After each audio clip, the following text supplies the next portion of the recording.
Hey everyone, welcome back to the accountancy class. कैसे हैं आप सब लोग? आई होप आप सब बहुत अच्छे होंगे, राइट? एकदम फर्स्ट क्लास 11th की अकाउंट्स की वीडियोस आई नो पिछले कुछ टाइम से नहीं आ रही थी, काफ़ी दिन हो गए, लेकिन टेंशन मत लो, अब से आपको रेगुलरली वीडियोस मिल जाएंगी। आपका रिजल्ट भी आ चुका है ना। देखो, क्लास 11th का हमने फर्स्ट चैप्टर कंप्लीट कर लिया।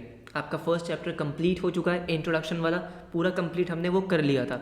उसके बाद मैंने चैप्टर 2 स्टार्ट किया था, that is basic accounting terms. उसके कुछ अकाउंटिंग टर्म्स हम डिस्कस कर चुके हैं वीडियो नंबर 1 में। अब उसके आगे कंटिन्यू करने वाले हैं। बहुत इंटरेस्टिंग चैप्टर है, बहुत ही छोटा सा चैप्टर है लेकिन इंपॉर्टेंट है।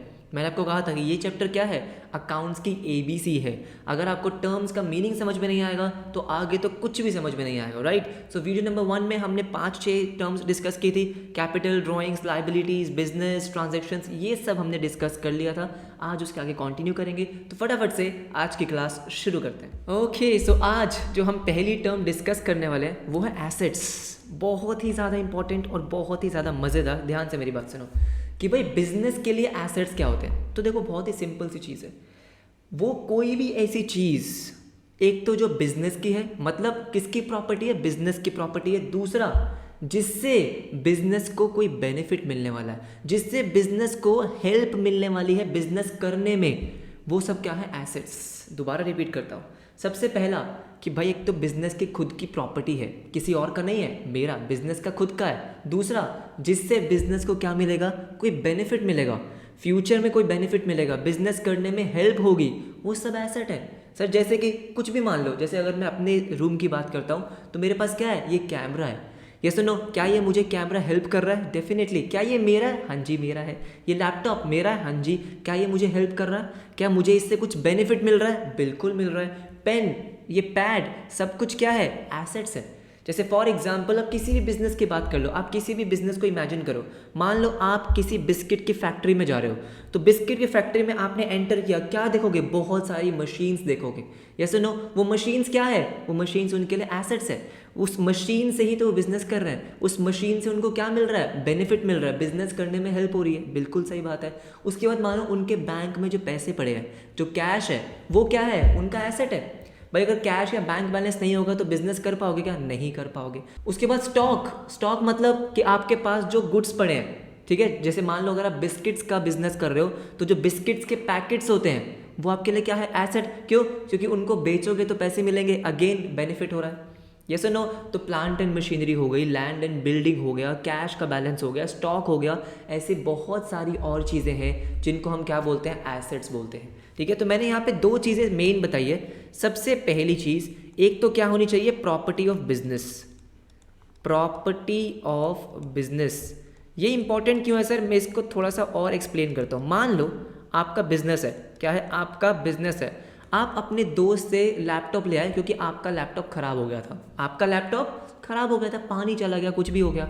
अब दोस्त का आप लैपटॉप लेके आए हो क्योंकि आपको कुछ काम करना है। जो तो दोस्त का लैपटॉप लेकर आए हो, उससे आपको बेनिफिट तो मिल रहा है, हाँ जी मिल रहा है, लेकिन क्या वो आपका एसेट है? नहीं, क्योंकि वो आपका नहीं है, किसी दोस्त का है। 2 दिन बाद वापस करके आओगे, हाँ, आपका एसेट नहीं है। एक तो क्या होनी चाहिए, बिजनेस की प्रॉपर्टी होनी चाहिए, प्लस उससे क्या मिलना चाहिए, कोई बेनिफिट मिलना चाहिए।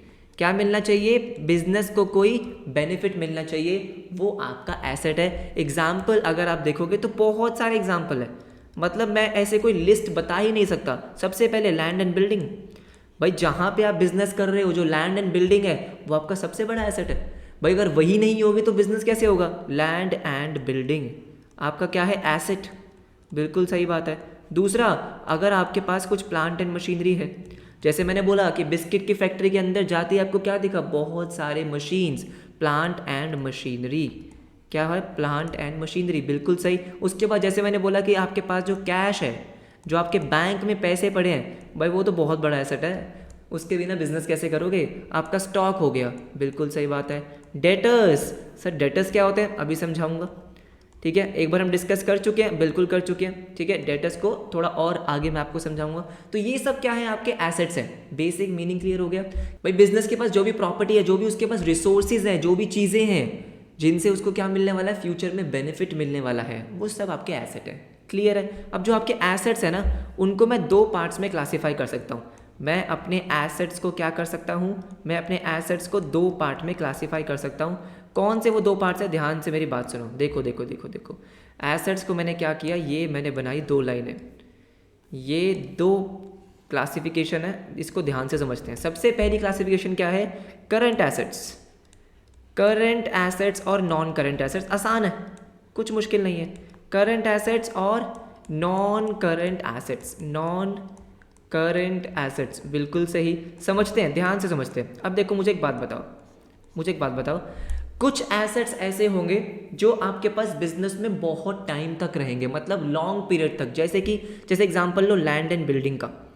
किसका एग्जांपल लेंगे हम, लैंड एंड बिल्डिंग का, बिल्कुल सही बात है। अगर आपने लैंड एंड बिल्डिंग खरीदी है तो भाई क्यों खरीदी है, क्योंकि आप उसको यूज करना चाहते हो। क्या करना चाहते हो, यूज करोगे, राइट, लॉन्ग टर्म के लिए यूज करोगे, बहुत लंबे टाइम के लिए, बिल्कुल सही बात है। एक तो ये एसेट हो गया। दूसरा एक एसेट आपका स्टॉक भी है। स्टॉक का मतलब क्या है, आपने मान लो कोई गुड्स बनाए हैं, आपने बिस्किट्स मैन्युफैक्चर करें, अब मान लो आपका ये बिस्किट्स के पैकेट रेडी हो गए, ये छोटे छोटे क्या हैं, बिस्किट्स के पैकेट। क्या आप ये चाहते हो कि ये जो बिस्किट्स के पैकेट है आपके पास लॉन्ग टर्म के लिए रहे, नहीं, आप क्या चाहते हो कि भाई ये तो कल ही बिक जाए। ये सुनो, क्या चाहोगे कि भाई फटाफट बिक जाएं। फटाफट बिकने का मतलब क्या है कि ये जल्दी से जल्दी कैश में कन्वर्ट हो जाए। बोलो हाँ या ना, क्या हो जाए, कैश में कन्वर्ट हो जाए। लेकिन मैं लैंड एंड बिल्डिंग का क्या बोल रहा था, उसको आप बेचना नहीं चाहते हो, आप उसको यूज करना चाहते हो। तो एसेट्स के ये दो क्लासिफिकेशन हो गई। एक ऐसे एसेट होते हैं जिनको आप फटाफट से क्या करना चाहते हो, कैश में कन्वर्ट करना चाहते हो, कैश में कन्वर्ट, जैसे स्टॉक हो गया, राइट। एक ऐसे एसेट्स होते हैं जिसको आप बेचने के लिए नहीं खरीदते हो, आप खरीदते हो ताकि आप बिजनेस में यूज कर सको। तो जिनकी मैं बात कर रहा था कि जो आप बेचना चाहते हो वो हैं आपके करंट एसेट्स। तो करंट एसेट्स का मतलब क्या हो गया, करंट एसेट्स का मतलब हो गया वो एसेट्स जिनको आप विद इन 12 मंथ्स, क्या बोला मैंने, विद इन 12 मंथ्स। अब ये 12 महीने का कॉन्सेप्ट मैंने आपको लास्ट वीडियो में समझा रखा है। विद इन 12 मंथ्स क्या करना चाहते हो, कैश में कन्वर्ट करना चाहते हो, बेचना चाहते हो। आपका इंटेंशन क्या है कि मेरे बिजनेस में ये ज़्यादा दिन तक नहीं रहने चाहिए, किस में कन्वर्ट हो जाने चाहिए, कैश में। इसके एग्जाम्पल्स बहुत सारे, सबसे बड़ा एग्जाम्पल तो इसका कैश ही हो गया। अगर आपके पास जो कैश है वो तो ऑलरेडी कैश ही है, वो तो आपका करंट एसेट्स है, सही बात है, ठीक है। तो बेसिकली सबसे बड़ा एग्जाम्पल कैश, या फिर जो आपके बैंक में पैसे पड़े हैं, जब चाहो उसको विड्रॉ कर सकते हो, कैश में कन्वर्ट कर सकते हो, बिल्कुल सही। उसके बाद मैंने आपको क्या बोला, स्टॉक आपका क्या हो गया, अगेन करंट एसेट्स। क्या है करंट एसेट, भाई आपका इंटेंशन क्या है, इसमें मेन बात क्या है, इंटेंशन क्या है, बेचना, इसको बेचना, ठीक है। तो ये क्या हो गया आपका अगेन करंट एसेट। उसके बाद आपके डेटर्स हो गए। अब डेटर्स एक बार मैं डिस्कस कर लेता हूँ कि डेटर्स क्या होते हैं, ठीक है, क्योंकि बहुत बार आ रहा है। देखो डेटर्स का मतलब क्या होता है, ये आपका बिजनेस है, दिस इज़ योर बिजनेस, ये आपकी बिल्डिंग है, ठीक है। मान लो आपने एक कस्टमर को गुड सेल करे, इसका नाम क्या है, इसका नाम है पिंकू। क्या नाम है, पिंकू। आपने सेल करे कितने के, 10,000 के। पिंकू ने क्या बोला कि भैया जी सुनिए, मैं आपको 1 महीने बाद पैसे दे दूं क्या। क्या बोला, भैया जी सुनिए ना, 1 महीने बाद दे दूं क्या। अच्छा, पिंकू ने अभी पैसे दिए क्या, नहीं, पिंकू पैसे देगा लेकिन 1 महीने बाद। तो पिंकू को आप क्या बोलते हो, डेटर। अब डेटर कौन हो गया, जिसको आपने गुड्स बेचे, जिसको आपने सेल करी, लेकिन अभी नहीं मिला पैसा मिलेगा तो सही लेकिन बाद में, अभी नहीं मिला लेकिन मिलेगा बाद में। बात समझ में आई। तो कोई भी ऐसा पर्सन या कोई भी ऐसे एंटिटी जिससे अमाउंट रिसीवेबल है, मैं क्या बोलूँगा, रिसीवेबल, मतलब पैसा मिलना है, आपको पता है कि मिलना है, तो वो आपका कौन हो जाता है, वो आपका डेटर। अब डेटर जो है वो आप फटाफट से उससे पैसे लोगे नहीं लोगे, हाँ या ना। 1 साल तक का वेट नहीं करते, 1, 2, 3 महीने मैक्सिमम, पैसे वो आपको दे देगा। मतलब ये डेटर भी क्या हो जाएंगे, कैश में कन्वर्ट हो जाएंगे। जो आपके डेटर्स हैं जब आपको पैसा दे देंगे तो डेटर खत्म, कैश आ गया, ये सुनो। तो ये आपके डेटर्स हो गए। तो करंट एसेट का बेसिक सा मीनिंग आपने क्या समझा, करंट एसेट का बेसिक सा मीनिंग हो गया वो सारे एसेट्स, बिजनेस के सारे एसेट्स जिसको आप कैश में कन्वर्ट करना चाहते हो। कब, विद इन 12 मंथ्स, 12 महीने के अंदर अंदर। अब ये बहुत कंफ्यूजन होती थी बच्चों को कि भाई 12 महीने कब से काउंट करने हैं। मैंने आपको लास्ट वीडियो में समझाया था, 12 महीने आपको काउंट करने हैं from the end of financial year, from the end of financial year, ठीक है। एक बार दोबारा बता देता हूँ। जैसे फॉर एग्जांपल आप अकाउंटिंग किसकी कर रहे हो, 2021-22 की, 2021-22, तो 1 अप्रैल 2021 से शुरू किया और 31 मार्च 2022 को आपका ईयर खत्म हो गया। तो 31 मार्च 2022 से 12 महीने, ठीक है। क्यों? क्योंकि आप अकाउंटिंग लेट से 31 मार्च को कर रहे हो, 31 मार्च को देख रहे हो कि आपके करंट एसेट्स कौन से हैं। तो भाई 31 मार्च के 12 महीने के अंदर अंदर जो आप कैश में कन्वर्ट करना चाहते हो, ठीक है, जैसे स्टॉक है, जो डेटर्स है, ये सब कैश में कन्वर्ट करना चाहते हो, वो आपके क्या हो जाएंगे? Current assets. बात समझ में आ गई? अब देखो करंट एसेट्स के ना कुछ नाम आपको दे रखे हैं अलग अलग, बहुत प्यार से नाम रख रखे हैं। कभी कभी एग्जाम में MCQs में पूछ लेते हैं। एक इसका नाम है शॉर्ट लिव्ड एसेट। क्या नाम है? Short lived asset.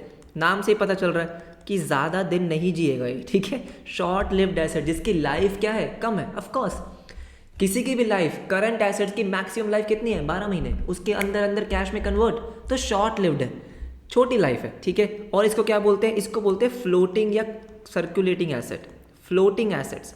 फ्लोटिंग का मतलब क्या हो गया कि भाई जो करंट एसेट्स की वैल्यू है, जो बिजनेस में करंट एसेट्स होते हैं, उनकी वैल्यू चेंज होती रहती है, फ्लोट होती रहती है, सेम नहीं रहती। जैसे लेट्स से स्टॉक है, आपके पास आज 1 लाख रुपए का स्टॉक है, आप अगले महीने कुछ बेचोगे तो स्टॉक की वैल्यू चेंज हो जाएगी, अगले महीने फिर कुछ बेचोगे तो स्टॉक की वैल्यू चेंज हो जाएगी। तो ये 1 लाख रुपए फिक्स तो रहने नहीं वाले। यस और नो? आज 1 लाख रुपए है, 5 दिन बाद आपने कुछ बेचा, कम हो गए। आपके पास आज कुछ कैश है, कुछ कैश और आएगा, कुछ कैश आप खर्च करोगे तो चेंज हो गया। फ्लोटिंग मतलब जो चेंज होते रहते हैं। तो करंट एसेट्स आपके क्या है? फ्लोटिंग एसेट्स है। शॉर्ट लिव्ड एसेट या फिर फ्लोटिंग एसेट्स। बात समझ में आ गई? अब अगर नॉन करंट एसेट्स की बात करें तो अब तो आप ये समझ ही गए होंगे। नॉन करंट एसेट्स का मतलब वो एसेट्स जिनको आपने खरीदने के लिए नहीं बेचा है, जिनको कैश में कन्वर्ट करने का इंटेंशन नहीं है, जिनका इंटेंशन क्या है? जिसका इंटेंशन है कि भाई आप बिजनेस में उसको लॉन्ग टर्म के लिए यूज करोगे। यस और नो? बिजनेस में यूज करने के लिए। फॉर एग्जाम्पल क्या हो गया? जैसे आपके बिजनेस में प्लांट एंड मशीनरी है। अब ये प्लांट एंड मशीनरी जब आपने खरीदी थी तो क्या सोचा था कि यार इसको निकाल दूंगा 1 साल के अंदर? नहीं ना भाई, वो प्लांट एंड मशीनरी आपने खरीदी क्यों? क्योंकि आपको उससे क्या करना है? प्रोडक्शन करना है, आपको यूज करना है 4 साल 5 साल, बड़ा टाइम, 12 महीने से ज़्यादा के लिए यूज करना है। यस और नो? प्लांट एंड मशीनरी हो गई। फिर फर्नीचर हो गया।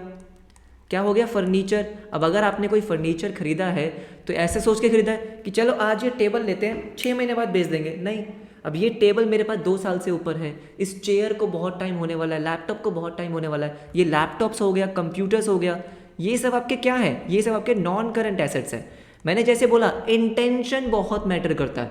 क्या इंटेंशन कैश में कन्वर्ट करने का है? नहीं, इंटेंशन यूज करने का है। किसका है? लॉन्ग टर्म यूज करने का है। वो आपके क्या माने जाएंगे? Non current assets. Basic difference समझ में आ गया? राइट। तो मैं यहाँ पे लिख सकता हूँ कि इनका इंटेंशन क्या है? Long term use. क्या है? Long term use. बिजनेस में लॉन्ग टर्म यूज के लिए आए हैं, राइट? ठीक है। Current assets, non current asset, basic meaning समझ में आ गया। अब नॉन करंट एसेट्स में थोड़ी सी और क्लासिफिकेशन है। नॉन करंट एसेट्स के और कुछ पार्ट्स हैं तो उनको हम समझते हैं। Non current assets. अब देखो नॉन करंट एसेट्स को ना, अब नॉन करंट एसेट्स को मैं आगे क्लासीफाई कर सकता हूँ। किस में क्लासीफाई कर सकता हूँ? जरा ध्यान से समझो, ध्यान से समझो, ठीक है। नॉन करंट एसेट्स को मैं क्लासीफाई कर सकता हूँ एक तो फिक्स्ड एसेट्स में। किसमें? फिक्स्ड एसेट्स में। और एक क्लासीफाई कर सकता हूँ नॉन करंट इन्वेस्टमेंट में। किस में क्लासीफाई कर रहा हूँ मैं? नॉन करंट इन्वेस्टमेंट में। अच्छा ठीक है, क्या मतलब है सर इसका? सुनो मेरी बात सुनो। देखो पहली बात, नॉन करंट इन्वेस्टमेंट्स को डिस्कस करते हैं, ठीक है।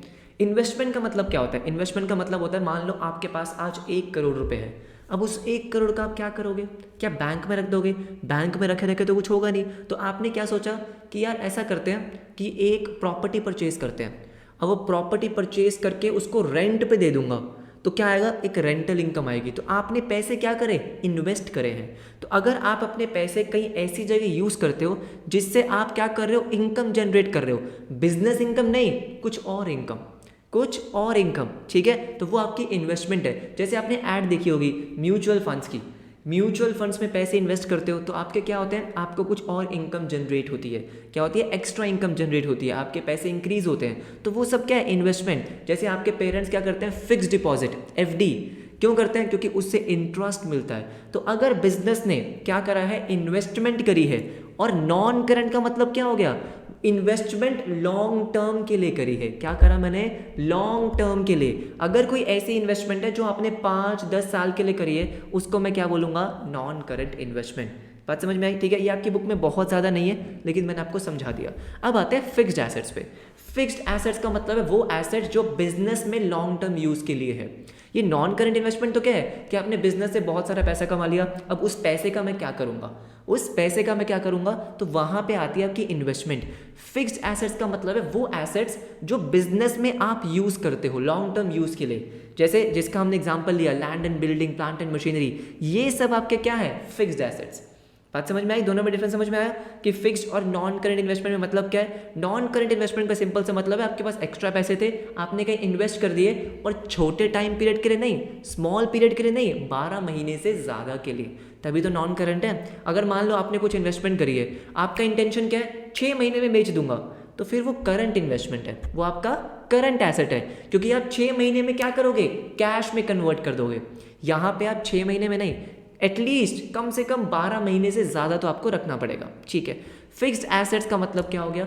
वो सब एसेट्स जो बिजनेस में लॉन्ग टर्म यूज़ के लिए है। अब पता है फिक्स्ड एसेट्स के भी आगे 2 क्लासिफिकेशन है। सर कितनी क्लासिफिकेशन है? हाँ कोई बात नहीं, देखो ठीक है, फिक्स्ड एसेट्स को मैं आगे क्लासीफाई कर सकता हूँ टैंजिबल एसेट्स में और इनटैंजिबल एसेट्स में।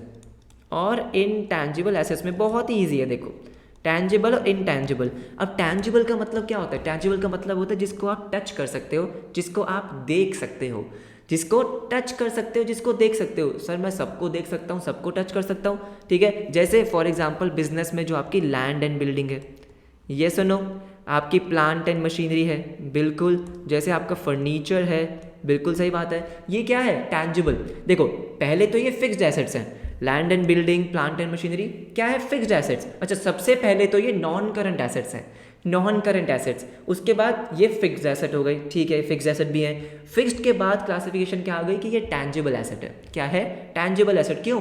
वो सारे एसेट्स जो एक तो नॉन करंट है, वो सारे एसेट्स जिनको आप टच कर सकते हो, जिनको आप देख सकते हो, वो क्या है? आपके फिक्स्ड एसेट्स, टैंजिबल। ओके, उसके बाद आते हैं इनटैंजिबल पे। इनटैंजिबल ऑब्वियस सी बात है, जिसको ना तो आप टच कर सकते हो, जिसको ना तो आप देख सकते हो। सर ऐसे कौन से एसेट्स होते हैं? अगर आपने सुना हो कभी कॉपीराइट का नाम, सुना है क्या? कॉपीराइट, पेटेंट्स, ट्रेडमार्क, सुना है? हाँ सर सुना तो है, शार्क टैंक में सुना था सर कभी, ठीक है। सुनो, पेटेंट्स, ट्रेडमार्क क्या होता है, ठीक है। इन तीनों के मैं डिफरेंस में नहीं जा रहा हूँ, लेकिन समझ लेते थोड़ा बहुत। मान लो आपने क्या किया, आपने कुछ टेक्नोलॉजी इन्वेंट करी है।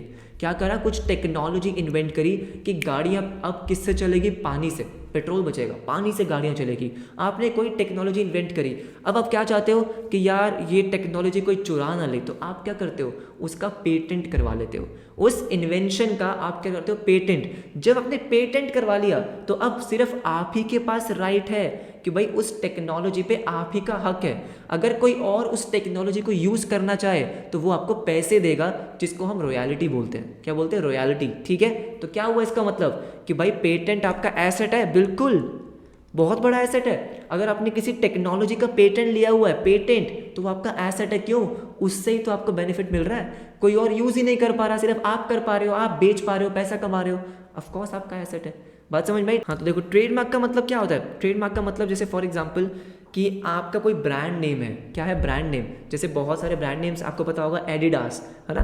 अब एडिडास कोई और यूज़ ना करे, नहीं तो पता क्या होगा, आपने क्या किया, एडिडास का ट्रेडमार्क ले लिया। मान लो नहीं लिया होता तो क्या होता, कोई भी और एडिडास का नाम लिख देता और बेच देता, किसको क्या पता चलता? ये सुनो, क्योंकि एडिडास के पास उसका ट्रेडमार्क है कि भाई एडिडास के नाम से सिर्फ मैं ही कपड़े बना सकता हूँ, मैं ही जूते बना सकता हूँ, ठीक है। तो और कोई नहीं बना सकता, और किसी के पास भी राइट नहीं है। कोई और बनाएगा तो फिर उस पर केस हो सकता है। बात समझ रहे हो? राइट, इसलिए अलग अलग नाम होते हैं, एडिबास, एबिडास, एडिडास, और कोई नहीं बना सकता।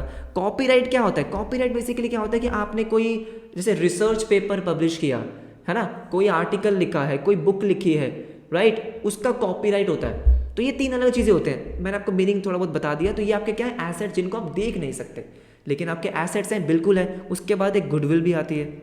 क्या आती है? गुडविल। गुडविल का मतलब क्या है? बिजनेस की रेप्यूटेशन। क्या है? बिजनेस की रेप्यूटेशन, जो आपने बिजनेस मार्केट में अपना एक नाम बनाया है, दैट इज गुडविल। देख सकते हो? नहीं देख सकते। टच कर सकते हो? नहीं, लेकिन एसेट है बहुत बड़ा, उसी की वजह से कस्टमर आपके पास आते हैं। यस और नो? तो ये हो गए इंटैंजिबल एसेट्स। आई होप आपको टैंजिबल इंटैंजिबल का मीनिंग समझ में आ गया, एग्जाम्पल समझ में आ गए। तो ये था हमारा एसेट्स। मैंने आपको एसेट समझा दिया, उसके बाद क्लासिफिकेशन समझा दी एग्जांपल्स के साथ। क्लियर हो गया? फटाफट से चलते हैं नेक्स्ट टर्म पे। देखो, okay, so next accounting term जो आज हम पढ़ने वाले हैं दैट इज रिसीट्स। ठीक है, अब जब भी मैं बोलता हूँ रिसीट, तो मैं बच्चों से पूछता हूँ कि रिसीट से क्या समझ में आता है? सर, जब वो हम पार्किंग देते हैं ना, तो वो हमें एक रिसीट देते हैं, वो रिसीट नहीं। सुनो मेरी बात, ठीक है? रिसीट का मतलब क्या होता है? देखो, रिसीट्स का यहाँ पे मतलब है बिजनेस में अमाउंट रिसीव्ड या रिसीवेबल। क्या बोला मैंने? सिंपल सा मतलब है। रिसीट का मतलब बिजनेस में क्या है? अमाउंट जो आपको रिसीव हो चुका है, अमाउंट रिसीव्ड जो आपको क्या हो चुका है? रिसीव, और रिसीवेबल या हो जाएगा, है ना? हो जाएगा, आपको पता है, उसको बोलता हूँ मैं बिजनेस में रिसीट्स। जैसे फॉर एग्जाम्पल, एक सिंपल सा मैं एग्जाम्पल लेता हूँ कि ये आपका बिजनेस है, ये आपका बिजनेस है, राइट? ठीक है, आपने क्या किया? आपने सेल करी है। क्या सेल करी है? आपका बिजनेस किस चीज़ का है? भूलना नहीं है, CCW, चाय बेचते हो आप, ठीक है? ओके, ये कुछ कस्टमर्स हैं। क्या है? कुछ कस्टमर्स हैं। ओके, आपने चाय बेची, बिल्कुल सही। इसको 1000 रुपये की चाय बेची, घर में फंक्शन था, इसको 100 रुपये की दोस्तों ने पी है, उसके बाद इनको 500 रुपये की, स्कूल में PTM थी, ठीक है? ये सब चीज़ें हो गई। तो ये क्या है? 1600 रुपीज़ की आपने क्या कर दी है? चाय बेची है। अब हुआ ये है कि अभी स्कूल से पैसे नहीं मिले, स्कूल से पैसे नहीं मिले, लेकिन इनसे पैसे मिल गए हैं। तो 1100 क्या है? जो आपको अमाउंट रिसीव हो चुका है। क्या हो चुका है? रिसीव हो चुका है, लेकिन 500 अभी भी क्या है? रिसीवेबल। क्या बोल रहा हूं मैं? रिसीवेबल है। तो अगर मैं आपसे पूछूंगा कि आपकी रिसीट्स कितनी है, रिसीट्स कितनी है, तो दोस्तों आप मुझे क्या बोलोगे? 1600 बोलोगे कि भाई टोटल 1600 रुपये की रिसीट्स हैं। क्या है? टोटल 1600 रुपीज़ की रिसीट्स हैं। मतलब जो पैसे मिल गए प्लस जो पैसे मिल जाएंगे, कहीं भागे नहीं जा रहे हैं। अमाउंट रिसीव्ड और रिसीवेबल। अब बात आती है रिसीवेबल क्यों? From sale of goods. आपने क्या बेचे? कुछ गुड्स बेचे, ठीक है? गुड्स का मीनिंग क्या होता है वो भी मैं आपको समझाऊंगा अभी। गुड्स, या आपने सर्विसेज दी है, या आपने सर्विसेज दी है, या आपने एसेट्स बेच दिए। अब ध्यान से मेरी बात सुनो, तीनों वर्ड मैंने यहाँ पे लिखे। क्या लिखे? अमाउंट जो आपको मिल चुका है या मिल जाएगा। क्यों मिल जाएगा? क्योंकि आपने गुड्स बेचे। गुड्स का मतलब क्या होता है? गुड्स का मतलब होता है वो प्रोडक्ट जिसमें आप डील कर रहे हो, जिस चीज़ का आप बिजनेस कर रहे हो, दैट इज गुड्स। क्या बोला मैंने? गुड्स। इसको और डिटेल में पढ़ेंगे, लेकिन अभी के लिए क्या मान लो कि जिस चीज़ का आप बिजनेस कर रहे हो दैट इज गुड्स। जैसे चाय का बिजनेस कर रहे हो तो चाय आपके लिए क्या है? गुड्स है। आपने बेचे, बिल्कुल सही, जो पैसे आपको मिल गए या मिल जाएंगे, कोई दिक्कत नहीं है। सर्विसेज, अब सर्विसेज का मतलब क्या हो गया? लेट्स से जैसे आप ट्यूशन जाते हो, कहीं कोचिंग पे जाते हो, तो आपको क्या मिल रही है? वहाँ पे सर्विसेज मिल रही है। मैं आपको क्या दे रहा हूँ? सर्विसेज दे रहा हूँ। तो अगर मैं किसी को सर्विसेज दे रहा हूँ और जो अमाउंट मुझे रिसीव हो रहा है या रिसीव हो जाएगा, that is my receipts. Assets का मतलब क्या है? मान लो आपका फर्नीचर खराब हो गया था, अब टेबल खराब हो गई है तो मुझे नई लेनी है, ठीक है? नई लेनी है तो मैंने क्या किया? पुरानी फर्नीचर, ओल्ड फर्नीचर बेच दिया। फर्नीचर बेच दिया, ओल्ड फर्नीचर बेच दिया। कितने का? 500 रुपये का। सर 500 रुपये का? हाँ, 500 रुपये का बेच दिया। तो ये 500 मेरी क्या है? रिसीट्स। बात समझ में आई? जो भी पैसा आपको मिल गया या मिल जाएगा, आपने कुछ भी बेचा हो, आपने गुड्स बेचे, सर्विसेज बेचे, एसेट्स बेचे, कुछ भी बेचा हो, वो आपके लिए क्या है? रिसीट्स है। इतनी बात समझ में आती है? अब रिसीट्स को आगे दो पार्ट में क्लासीफाई किया गया। देखो, रिसीट्स को आपको क्लासीफाई किया गया दो पार्ट्स में। Receipts are classified into 2 parts. ध्यान से सुनोगे कौन से वो 2 पार्ट्स हैं। देखो, इंपॉर्टेंट है। सबसे पहला रेवेन्यू रिसीट्स। क्या बोला मैंने? Revenue receipts, okay. और दूसरा आपका कैपिटल रिसीट्स। दूसरा is capital receipts, okay. Revenue receipts और कैपिटल रिसीट्स। ध्यान से मेरी बात सुनो, दोनों का मीनिंग क्या है, ठीक है? देखो, रिसीट्स का मतलब क्या था? अमाउंट रिसीव्ड और receivable from sale of goods, services और एसेट्स। लेकिन जब मैं बात कर रहा हूँ सिर्फ और सिर्फ गुड्स और सर्विसेज की, किसकी बात कर रहा हूँ? सिर्फ गुड्स और सर्विसेज की, तो वो मेरी है रेवेन्यू रिसीट्स। मतलब ध्यान से मेरी बात सुनो, जो आपकी रेगुलर रिसीट है, मैंने क्या बोला, जो रेगुलरली आपको मिलती रहती हैं, जो क्या है रेगुलरली। जैसे बिजनेस में रेगुलर रिसीट्स कौन सी होंगी भाई, अगर मैं चाय बेचने का बिजनेस कर रहा हूँ तो चाय बेचने से जो पैसा मिल रहा है वो मेरी क्या है, रेगुलर रिसीट्स है, मिलती रहेंगी, डेली मिलेंगी। और मैंने क्या बेचा, गुड्स बेचा, उसको मैं क्या बोलूँगा, रेवेन्यू रिसीट्स। ध्यान से मेरी बात सुन लो, रेवेन्यू रिसीट्स का मतलब क्या हो गया, अमाउंट रिसीव्ड और receivable from sale of goods और सर्विसेज। तो रेवेन्यू रिसीट्स मतलब बिजनेस की जो मेन रिसीट होती है, बिजनेस जो मेन काम कर रहा है उस काम को करने से जो पैसा मिलता है दैट इज रेवेन्यू रिसीट्स। अगर किसी का कोई कोचिंग सेंटर है तो उसके लिए क्या है, जो वो ट्यूशंस दे रहा है, जो कोचिंग दे रहा है, उससे जो पैसे मिल रहे हैं that is revenue receipts. Yes और नो, कोई बिस्किट्स बेच रहा है, शूज बेच रहा है, उसको बेचने से जो पैसे मिल रहे हैं that is revenue receipts. Capital receipt इसका मतलब क्या हो गई, जो बाकी के आपके एसेट्स होते हैं, और एसेट्स का मतलब क्या है, mainly non current assets, right. जैसे फर्नीचर बेचना, लैंड एंड बिल्डिंग बेचना, प्लांट एंड मशीनरी बेचना, that is non current assets. उसको बेचने से जो पैसा मिलेगा दैट इज कैपिटल रिसीट। क्या ये रेगुलर है, नहीं भाई। आपका काम फर्नीचर बेचने का है, अगर नहीं है तो फिर फर्नीचर बेचना आपके लिए क्या है, कैपिटल रिसीट। क्या आपका काम प्लांट एंड मशीनरी बेचने का है, अगर नहीं है तो फिर आपके लिए वो क्या है, capital receipt. For example let's say कि एक फर्नीचर शॉप है, चलो एक फर्नीचर शॉप है, ठीक है। अब फर्नीचर शॉप है तो इसका काम क्या है, फर्नीचर बेचना। तो फर्नीचर बेचने से जो इसको पैसे मिलेंगे अब वो कैपिटल रिसीट नहीं है, अब वो रेवेन्यू रिसीट्स है, इसका रेगुलर काम है भाई वो। यस और नो। अब अगर ये कल को कोई मशीनरी बेच देता है, मान लो कोई लैपटॉप बेचता है, कोई कंप्यूटर बेचता है, वो इसके लिए क्या है, कैपिटल रिसीट। लेकिन लेकिन लेकिन अगर कोई क्या है, बिस्किट शॉप है, क्या है, कोई बिस्किट की शॉप है, ठीक है, बिस्किट की शॉप है, अगर ये फर्नीचर बेचेगा तो ये इसके लिए कैपिटल रिसीट है। तो डिपेंडिंग ऑन द बिजनेस कि उसके लिए गुड्स और सर्विसेज क्या है और उसके लिए एसेट्स क्या है। बात समझ में आ गई, राइट। दोनों का मीनिंग क्लियर है, राइट। अब देखो कैपिटल रिसीट्स को आइडेंटिफाई करने का ना एक बहुत ही सिंपल सा तरीका है। क्या तरीका है, अगर किसी को बेचने से आपके क्या हो रहे हैं, एसेट्स कम हो रहे हैं, क्या हो रहे हैं, या तो आपके एसेट्स कम हो रहे हैं, और when I am saying assets, assets मतलब नॉन करंट एसेट्स, या तो आपके नॉन करंट एसेट्स कम हो रहे हैं या आपकी लाइबिलिटीज इंक्रीज हो रही है।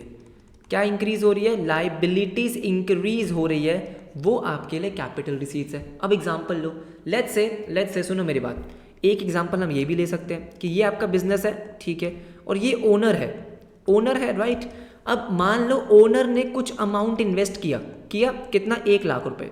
अब मुझे एक बात बताओ, बिजनेस को पैसा तो मिला, अमाउंट रिसीव्ड है, हाँ जी है, अमाउंट रिसीव्ड तो है, लेकिन अब एक बात बताओ, जो अमाउंट रिसीव हुआ है क्या वो आपकी रेवेन्यू रिसीट्स है, नहीं, रेवेन्यू रिसीट्स नहीं है। क्या है, कैपिटल रिसीट्स। क्यों, क्योंकि आपकी लाइबिलिटी इंक्रीज हुई है। कौन सी, इंटरनल लाइबिलिटी।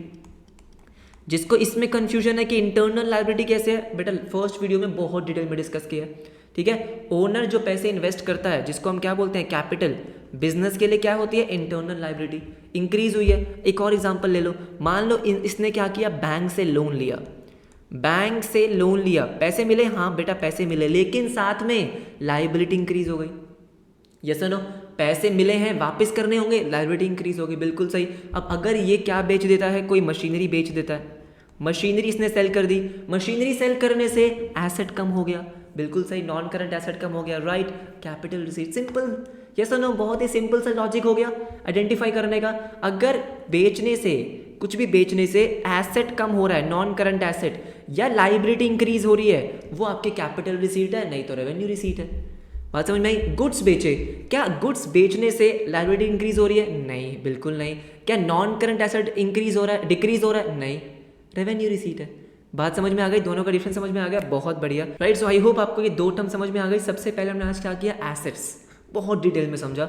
दूसरा रिसीट्स, ये भी हमने एग्जांपल्स के साथ समझ लिया। फटाफट से आओ नेक्स्ट अकाउंटिंग टर्म पे।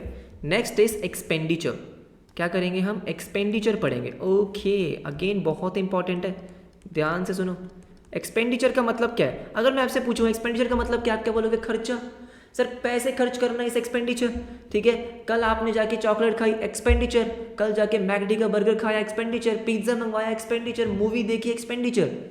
ये सुनो, PS5 खरीदा, एक्सपेंडिचर।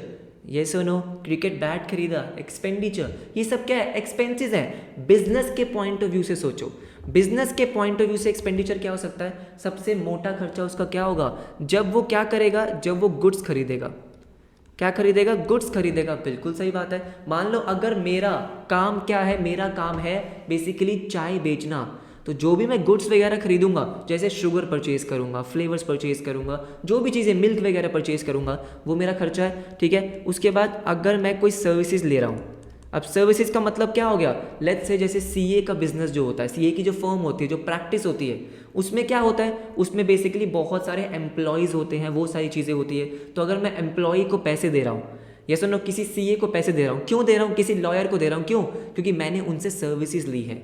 क्या लिए? सर्विसेज, तो पैसे दे रहा हूँ, अगेन खर्चा है। या फिर मैंने कोई नॉन करंट एसेट्स परचेज करे हैं। क्या करे हैं? नॉन करंट एसेट्स परचेज करे हैं, जैसे मशीनरी खरीदी, अरे खर्चा तो है, खर्चा है या नहीं है? बिल्कुल है। फर्नीचर खरीदा, खर्चा है या नहीं है? बिल्कुल है। तो अगर मैं एक्सपेंडिचर की बात करता हूँ तो मैं यहाँ लिखूंगा amount which is paid, amount paid और पेबल। या तो आपने पे कर दिया या आप पे करोगे फॉर एक्वायरिंग, खरीदने के लिए। एक्वायर करना मतलब खरीदना, क्या? गुड्स, सर्विसेज या एसेट। बोलो हाँ या ना। जैसे फॉर एग्जांपल आपने मशीनरी खरीदी लेकिन अभी पैसे नहीं दिए, बेटा आपका खर्चा हो चुका है, बस पेमेंट करनी बाकी है ना। देखो सिंपल सी बात है, पैसे मिले नहीं मिले उससे फर्क नहीं पड़ता। यस नो, खरीद लिया ना, बस खर्चा हो गया, क्योंकि पैसे तो आप दोगे ही दोगे। देखो फॉर एग्जांपल ये तो वही बात हो गई, मान लो ये बिजनेस है आपका, ठीक है, CCW। आपने क्या करी? एक बहुत ही बढ़िया सी मशीन परचेज करी है। कितने की? 50,000 रुपये की। 50,000 रुपये की ये मशीन ले आए। आपने कहा 1 महीने बाद पैसे दूंगा, 1 महीने बाद पैसे दूंगा। अच्छा ठीक है, 1 महीने बाद पैसे दोगे। मुझे एक सिंपल सी बात बताओ, आप बिजनेस में आए और आपसे लोग पूछ रहे हैं यार इतना खर्चा कर दिया। सारे बाकी लोग क्या पूछ रहे हैं? यार इतनी महंगी मशीन, इतना खर्चा। आप क्या बोलोगे? अरे खर्चा वर्चा कहाँ किया है, पैसे थोड़ी दिए हैं मैंने। नहीं ना, कि भाई 50,000 रुपये का खर्चा तो हो चुका है। अगर आप वो मशीन लेकर आ गए, खर्चा हो गया, एक्सपेंडिचर हो गया है, पैसे बाद में पे करोगे, इसका मतलब ये नहीं है कि खर्चा नहीं हुआ, एक्सपेंडिचर हो चुका है। बात समझ में आ गई? तो अमाउंट पेड, या तो पे कर दिए या पेबल, या कर दोगे। किस लिए? कुछ गुड्स खरीदे हैं या कुछ सर्विसेज लिए हैं, दोनों लिए हैं या कोई एसेट्स लिए हैं, that is expenditure. Clear? Right, ठीक है। अब देखो ध्यान से मेरी बात सुनो। जैसे आपने रिसीट्स को क्लासीफाई किया था, बिल्कुल उसी तरीके से मैं एक्सपेंडिचर को भी क्लासीफाई करूंगा। एक्सपेंडिचर को भी क्लासीफाई करूंगा किसमें? बेसिकली देखो मेरी बात सुनो, 3 टाइप्स के होते हैं, लेकिन अभी हम 2 टाइप के डिस्कस करेंगे। तीसरा टाइप जो है ना, वो बहुत ही बेकार है। बेकार मतलब किसी काम का नहीं है, बाद में कराऊंगा क्योंकि बुक में दे रखा है, लेकिन बाद में कराऊंगा। एक है आपका रेवेन्यू एक्सपेंडिचर और एक है आपका capital expenditure. Revenue and capital expenditure. अब ध्यान से मेरी बात सुनो, ठीक है, ध्यान से। मुझे एक बात बताओ सिंपल सी, आप क्यों करते हो खर्चा? क्यों भाई, क्यों इतने पैसे खर्च करते हो आप क्या बोलोगे? सर मज़ा आता है। आप खर्चा इसलिए करते हो क्योंकि आपको खर्चा करने के बाद कुछ बेनिफिट मिलता है, कुछ बेनिफिट मिलता है। अब वो मज़ा आ रहा है, वो बेनिफिट ही है ना। ये सुनो, क्या कोई बेनिफिट मिलता है? जैसे फॉर एग्जांपल सिंपल सी, आप मूवी देखने गए, 300 रुपये की आपने टिकट दी, 300 रुपये क्या है? खर्चा। उससे बेनिफिट क्या मिला? थिएटर में बैठ के मूवी देखिए, अरे वो बेनिफिट ही तो है, उस 300 रुपये का बेनिफिट है। बिल्कुल सही बात है, राइट। आपने क्या किया? आपने कॉफ़ी के लिए 100 रुपये दिए, 50 बोल देते हैं, ठीक है। आपने कॉफ़ी के लिए 50 रुपये दिए, 50 रुपये दिए खर्चा, बेनिफिट क्या मिला? कॉफ़ी मिली। तो अब कोई भी खर्चा करते हो ऐसे तो नहीं करते। अगर मान लो आपने पैसे दिए और आपको बदले में कोई बेनिफिट नहीं मिल रहा, तो वो तो चैरिटी है, वो डोनेशन है। एक्सपेंडिचर क्या है? पैसे दिए तो बेनिफिट मिलेगा, ठीक है। अब बिजनेस में मान लो आपने शुगर परचेज करी, आपने अगर शुगर परचेज करने के लिए 50,000 रुपये दिए, अरे तो बदले में शुगर मिल रही है ना, बेनिफिट तो वही है, राइट। अब अगर मेरी बात ज़रा ध्यान से सुनो, अगर जो खर्चा आपने किया, ठीक है, खर्चा करने से जो बेनिफिट मिला वो शॉर्ट टर्म बेनिफिट है। क्या है? Short term benefit. जैसे फॉर एग्जांपल देखो, ध्यान से मेरी बात सुनो, मान लेते हैं कि एक रेंट का खर्चा है, रेंट का एक्सपेंस होता है बिजनेस में, बिल्कुल सही बात है। 1 महीने का रेंट आपने दिया, कौन सा 1 महीने का रेंट? लेट्स से अभी क्या चल रहा है? जुलाई, आपने जुलाई का रेंट दिया। मुझे एक बात बताओ, जैसे ही जुलाई का रेंट आपने दिया, कितना दिया? 10,000 रुपीज़। तो 10,000 रुपीज़ पहली बात तो खर्चा है, बिल्कुल सही बात है। पे करा आपने या पे नहीं भी करा तब भी खर्चा तो है ही। 1 महीने का रेंट है आपका। मुझे एक बात बताओ, जैसे ही जुलाई खत्म होगा, वैसे ही आपको अगस्त का रेंट देना होगा। मतलब 10,000 रुपये जो आपने खर्चा किया है उसका बेनिफिट एक ही महीने का था, अब दोबारा से खर्चा करना पड़ेगा। बिल्कुल सही बात है। उसके बाद मुझे एक बात बताओ, मुझे एक सिंपल सी बात बताओ। लेट्स से कि आपने सैलरीज पे करी है, किसी को क्या करी है, सैलरीज पे करी है। आपने एम्प्लॉय को सैलरी पे करी, अगेन एक महीने की सैलरी पे करी, आपने एक महीने की सैलरी पे करी 50,000 रुपये किसी को, ठीक है। मुझे एक बात बताओ, जैसे ही महीना खत्म हुआ दोबारा सैलरी पे करनी पड़ेगी नहीं करनी पड़ेगी? या आप क्या बोलोगे, यार अभी पिछले महीने दी तो थी 50,000 रुपये। एम्प्लॉय क्या बोलेगा, अरे पिछले महीने दी थी ना, तो पिछले महीने का काम तो मैं कर चुका हूँ, पिछले महीने का बेनिफिट तो आपको मिल चुका है, और बेनिफिट चाहिए तो क्या, पैसे और दो। तो सिंपल सी बात, अगर आपने कोई खर्चा किया, उस खर्चे से जो बेनिफिट आपको मिल रहा है वो विद इन 12 मंथ्स में गायब हो जाता है, मतलब विद इन 12 मंथ्स में एग्जॉस्ट हो जाता है, उसको बोलता हूं रेवेन्यू एक्सपेंडिचर। दोबारा बोलूंगा, देखो सबसे पहले आपको पता है एक्सपेंडिचर का मतलब एक तरीके से क्या हो गया, जो आपको उससे क्या मिलता है, बेनिफिट। अगर आपका बेनिफिट एग्जॉस्ट हो जाता है, एग्जॉस्ट मतलब खत्म हो जाता है विद इन 12 मंथ्स। क्या बोला मैंने, विद इन 12 मंथ्स, 12 महीने के अंदर अंदर खत्म हो जाता है। ऑफ कोर्स ये सुनो, अब मान लो आपने पूरे साल का रेंट दिया हो, बेशक अब पूरे साल का रेंट दिया है, एक साल का दिया, खत्म हो जाएगा ना एक साल बाद, तो अगेन वो क्या है, रेवेन्यू एक्सपेंडिचर। अगर उससे जो बेनिफिट मिल रहा है वो शॉर्ट टर्म पीरियड के लिए है, दैट इज रेवेन्यू एक्सपेंडिचर। लेकिन लेट्स से एक एग्जांपल लेते हैं, एक एग्जांपल और लेते हैं। आपने एक मशीनरी परचेज करी है, कितने की, 5 लाख की। अब मुझे एक बात बताओ, क्या ये मशीनरी आपको 12 महीने बाद दोबारा खरीदनी होगी, 6 महीने बाद दोबारा खरीदनी होगी? नहीं, ये चलेगी 4-5 साल। लैपटॉप का एग्जाम्पल लो ना, आप लैपटॉप आपने लिया, अब पापा को क्या बोलोगे, पापा 1 साल हो गया लैपटॉप खत्म, बेटा 2 पढ़ेंगे, ठीक है। लैपटॉप चलाओगे ना 2-3-4 साल, बिल्कुल सही बात है, चलाओगे। कोई व्हीकल ली है, कोई कार ली है, एक्टिवा ली है, चलाओगे ना 3-4-5 साल। तो अगर खर्चा करने से जो बेनिफिट मिला वो बेनिफिट 1 साल से ज्यादा का है, वो आपका कैपिटल एक्सपेंडिचर है। क्या है, कैपिटल एक्सपेंडिचर है, और विद इन 12 मंथ्स खत्म हो रहा है तो रेवेन्यू एक्सपेंडिचर है। समझ में आया, राइट। तो देखो अगेन मैं क्या बोलूँगा, जैसे मैंने यहाँ पे लिखा था कि अमाउंट पेड और payable for goods and services. अगर गुड्स या सर्विसेज के लिए आपने कोई खर्चा किया, गुड्स या सर्विसेज लेने के लिए कोई खर्चा किया है, तो वो आपका रेवेन्यू एक्सपेंडिचर है। लेकिन अगर कोई नॉन करंट एसेट खरीदने के लिए आपने कोई खर्चा किया है, नॉन करंट एसेट, वो कैपिटल है। सोच लो, आप खुद से सोच लो कि भाई अगर नॉन करंट एसेट, देखो for example land and building हो गया, प्लांट एंड मशीनरी हो गया, फर्नीचर हो गया, ये सब नॉन करंट एसेट है, इसको खरीद रहे हो तो बेनिफिट 1 साल से ज़्यादा मिलेगा या नहीं मिलेगा? बिल्कुल मिलेगा। तो क्या है आपका वो कैपिटल एक्सपेंडिचर। आपने मान लो शुगर परचेज करी है, अरे अभी 2 दिन में खत्म, ये सुनो, इलेक्ट्रिसिटी का बिल पे करा, 1 महीने 2 महीने का बिल होता है भाई, उसके बाद दोबारा पे करना पड़ेगा। ये सुनो, तो आपको जो सर्विसेज मिल रही है विद इन 12 मंथ खत्म हो जाएगा बेनिफिट, तो क्या है, रेवेन्यू एक्सपेंडिचर है। बात समझ में आई? और इसके बहुत सारे डिफरेंस है। फॉर एग्जांपल कि अगर आपको अपने बिजनेस की अर्निंग इंक्रीज करनी है, मान लो आप आज के डेट में 10 लाख रुपए कमा रहे हो, आप चाहते हो कि अब आपकी अर्निंग 50 लाख हो जाए, तो रेवेन्यू एक्सपेंडिचर से अर्निंग इंक्रीज नहीं होती है, रेवेन्यू एक्सपेंडिचर से अर्निंग मेंटेन होती है। क्या होती है, मेंटेन। मतलब जैसे फॉर एग्जांपल अभी आपके बिजनेस में 2 मशीन्स है, अगर 2 मशीन्स हैं दोस्त, तो 2 मशीन से आप 10 लाख रुपए कमा रहे हो, तो 2 मशीन से 15, 20, 40, 50 लाख नहीं कमा पाओगे, मशीनरी और परचेज करनी पड़ेगी। मतलब आपको अपने नॉन करंट एसेट्स को इंक्रीज करना पड़ेगा।